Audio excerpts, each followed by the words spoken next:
kasih pemirsa, Anda masih bersama kami dalam Berita Papua. Bagi Anda yang baru bergabung, kami akan menyajikan kembali 3 berita utama hari ini. Tak terima tahanan kasus makar dipindahkan ke Makassar, Sulawesi Selatan, ratusan keluarga mengamuk dan memblokade jalan. Bentrokan dengan aparat pecah di kota Sorong.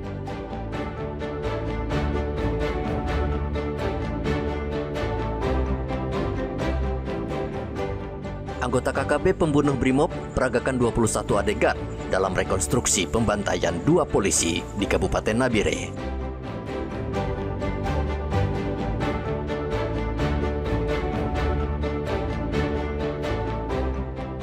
Inspeksi mendadak pasar tradisional dan retail, Polda Papua temukan penjualan beras di atas harga eceran tertinggi.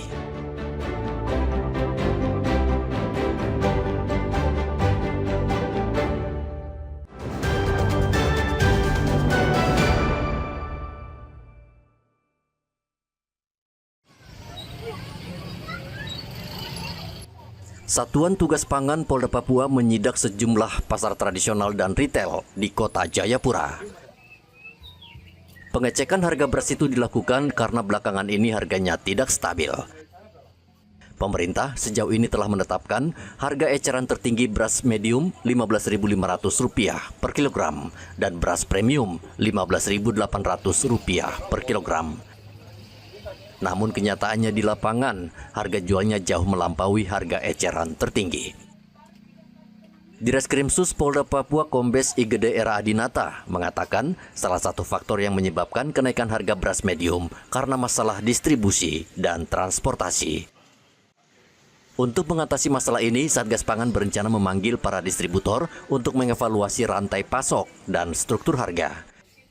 Tim akan menyelidiki apakah kenaikan harga juga terjadi pada daerah asal seperti Jawa atau Sulawesi. Temukan ya, kita udah cek di pasar tradisional maupun retail yang ada di wilayah Kota Jayapura. Kita akan mengecek dan memastikan untuk harga-harga peredaran beras yang ada di wilayah Papua ini.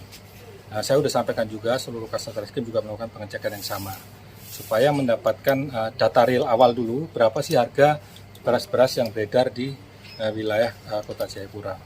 Perlu diketahui semua oleh masyarakat bahwa pemerintah sudah menerapkan harga head untuk penjualan beras, yaitu beras medium sebesar Rp15.500 per kilo, beras premium Rp15.800. Kita masih temukan banyak beras yang di atas harga head. Nanti akan saya cek dulu permasalahannya di mana. Terus tentunya juga kalau di daerah-daerah pegunungan tentunya ada permasalahan transportasi dan harga kemahalan di masing-masing kabupaten. Pedagang kecil yang menjual di atas head hanya mendapat peringatan keras. Polda Papua juga tengah melakukan investigasi mendalam kenapa harga beras tinggi di pasar tradisional.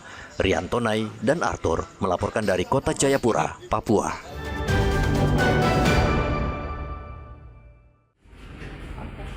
Pelayanan SIM di Satlantas Polres Merauke terhambat akibat putusnya jaringan internet.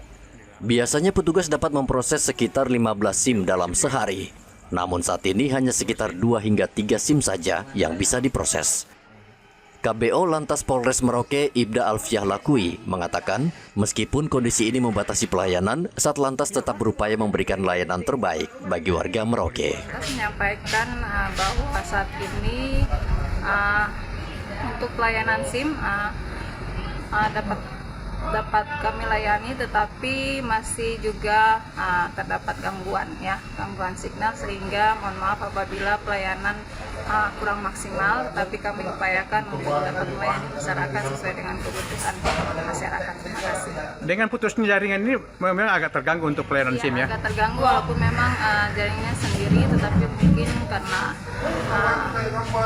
pengaruh juga daripada putusnya jaringan sehingga beberapa hari ini memang mengalami gangguan.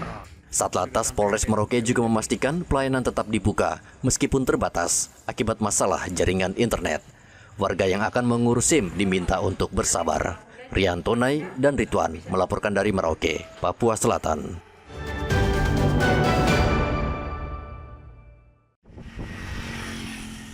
Putusnya jaringan internet di Merauke berujung pada penurunan omset bisnis percetakan. Santos, pengusaha percetakan yang mengelola usaha di Jalan Brawijaya, mengungkapkan bahwa dampak putusnya jaringan internet sangat dirasakan di bisnis percetakannya. Omset yang didapat saat ini jauh dari hari biasa karena usahanya mengalami penurunan omset hingga 70%. Penurunan omset karena sebagian besar gambar dan desain diambil dari internet. Saya kira dampaknya untuk jaringan internet ini tentu berpengaruh terhadap jumlah omset, ya, penurunan jumlah omset ya sekitar 75-80% karena kami bekerja ini secara digital, karena menerima file biasanya lewat WhatsApp web ataupun kemudian mencari gambar, sumber informasi dan lain sebagainya tentu menggunakan jaringan internet. Ya, kami mau tidak mau harus menyesuaikan diri karena ini merupakan suatu kebutuhan ya. di era digital seperti ini. Karena ya kita harus menyesuaikan, kemudian juga memasang Starlink juga kan harganya juga Besar ya. juga, Iya, oke. Oh, gitu. Untuk mengatasi kesulitan ini, Santos pun memutuskan untuk membeli internet satelit guna mendukung kelancaran usaha percetakannya. Langkah ini diambil untuk memastikan bahwa meskipun jaringan internet lokal terputus, dia bisa melayani pelanggan dengan lebih baik. Rian Tonai dan Ridwan melaporkan dari Merauke, Papua Selatan.